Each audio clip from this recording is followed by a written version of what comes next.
ಸರ್ಕಾರದ ಪ್ರಭಾವಿ ಇಬ್ಬರು ಸಚಿವರು ಭಾಗಿಯಾಗಿದ್ದಾರೆ ಅಂತ ನಿಮ್ಮ ವಿಪಕ್ಷದ ನಾಯಕರು ಆರೋಪ ಮಾಡ್ತಿದ್ದಾರೆ ನೋಡಿ, ಮಾಧ್ಯಮದಲ್ಲಿ ಏನು ಬಂದಿದ್ದು ಅದನ್ನು ತಾವೆಲ್ಲ ತೋರಿಸಿದ್ದಾರೆ. ಮಾನ್ಯ ಹೋಮ್ ತನಿಖೆ ಆದಮೇಲೆ ಯಾವ ಪ್ರಭಾವಿ ಎಷ್ಟೇ ಪ್ರಭಾವಿ ಇದ್ರೂ ಕೂಡ ಅದು ಮುಚ್ಚಿಡ್ಲಿಕ್ಕಂತೂ ಸಾಧ್ಯ ಇಲ್ಲ. ಕಾನೂನು ರೀತಿ ಏನೇನು ಕ್ರಮ ಅಲ್ಲ ಮೇಡಮ್, ಯಾಕೆ ಮೇಡಮ್ ಈಗ ಸಚಿವರ ಹೆಸರು ಯಾಕೆ ಬರ್ತಾ ಇದೆ ಅಂತ ವಿಜೇಂದ್ರ ಅವ್ರಿಗೆ ಮಾಹಿತಿ ಇಲ್ದಿರನೇ ಅವರು ಹೆಸರು ಹೇಳೋದಕ್ಕೆ ಸಾಧ್ಯನಾ?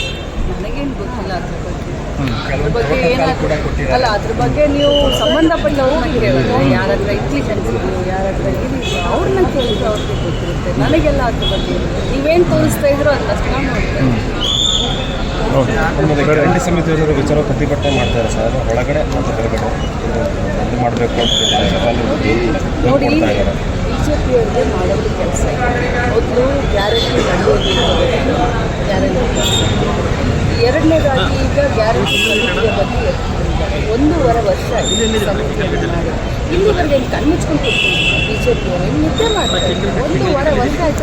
ಕಮಿಟಿ ಆಗಿದೆ, ಇವತ್ತಾಗಿದೆ, ನಿನ್ನೆ ಆಗಿದೆ, 3 ಸದನ ಆಯಿತು, 3ನೇ ಸದನ ಇವತ್ತುವರೆಗೆ ಜ್ಞಾನೋದಯ ಆಗಿದೆ. ಸುಮ್ಮನೆ ಒಂದು ಬೆಳ್ಳಿ ನವ ಬೇಕು. ರಾಜ್ಯದಲ್ಲಿ ಅನೇಕ ಸಮಸ್ಯೆಗಳ ಬಗ್ಗೆ ಚರ್ಚೆ ಆಗಬೇಕಾಗಿದೆ, ಬಜೆಟ್ ಮೇಲೆ ಚರ್ಚೆ ಆಗಬೇಕಾಗಿದೆ, ರಾಜ್ಯಪಾಲರ ಭಾಷಣದ ಮೇಲೆ ಚರ್ಚೆ ಆಗಬೇಕಾಗಿದೆ, ಯಾವ್ಯಾವ ಪ್ರಾಂತ್ಯಗಳಿಗೆ ಅನ್ಯಾಯ ಆಗಿದೆ ಬಜೆಟ್ ಮೇಲೆ ಅದ್ರ ಮೇಲೆ ಚರ್ಚೆ ಆಗಬೇಕಾಗಿದೆ. ಇದನ್ನೆಲ್ಲ ಬಿಟ್ಬಿಟ್ಟು ರಾಜ್ಯದ ಜನರ ದಿಕ್ಕನ್ನು ತಪ್ಪಿಸಲಿಕ್ಕೆ ಒಂದು ಸಮಿತಿಯ ಬಗ್ಗೆ ಹೇಳ್ತಾರಲ್ಲ. ಮಹಾರಾಷ್ಟ್ರದಲ್ಲಿ ಗ್ಯಾರಂಟಿಗಳನ್ನು ಘೋಷಣೆ ಮಾಡಿದ್ರು. ಲಾಡ್ಲಿ ಬೆಹನ ಇಲೆಕ್ಷನ್ಗಿಂತ ಮುಂಚೆ 2 ಕಂತನ್ನು ಹಾಕಿದ್ರು. 42,100 ರೂಪಾಯಿ, 2,100 ರೂಪಾಯಿ. ಈಗ ಬಂದ್ ಮಾಡಿಬಿಟ್ಟಿದ್ದಾರೆ. ಲಾಡ್ಲಿ ಬೆಹನ ದುಡ್ಡನ್ನು ಕೊಟ್ಟಿಲ್ಲ ಎಲೆಕ್ಷನ್ ಆದಮೇಲೆ. ನೀವು ಕೇಳ್ಬೋದು. ಅದ್ರ ಜೊತೆಯಲ್ಲಿ ಮಹಾರಾಷ್ಟ್ರ ಮಂತ್ರಿಗಳು 4 ಜನ RSS ಕಾರ್ಯಕರ್ತರನ್ನು ಆ್ಯಸ್ ಅ PA ಅಂತ ತೊಗೊಂಡಿದ್ದಾರೆ. ಅವ್ರಿಗೇನು BJP ಪಗಾರ ಕೊಡ್ತಾ ಇದೆಯಾ, ಪೇಮೆಂಟ್ ಮಾಡ್ತಾ ಇದೆಯಾ? ಅದು ಮಹಾರಾಷ್ಟ್ರ ಸರ್ಕಾರ ಪೇಮೆಂಟ್ ಮಾಡ್ತಾ ಇದೆಯಾ? KS ಆಫೀಸರ್ಗಳು ಪೇಮೆಂಟ್ ತೊಗೊಳ್ಳೋದನ್ನು ಅವ್ರು ತೊಗೊಳ್ತಾ ಇದ್ದಾರೆ. 4 ಜನ PAಗಳು RSS ಕಾರ್ಯಕರ್ತರು. ಎಲ್ಲಿ ಅವ್ರ ಸರ್ಕಾರ ಇದೆ ಅಲ್ಲಿ ಕೆಲಸ ಮಾಡಿದ್ರೆ ಅವ್ರಿಗೆ ಚೆನ್ನಾಗಿ ಕಾಣುತ್ತೆ.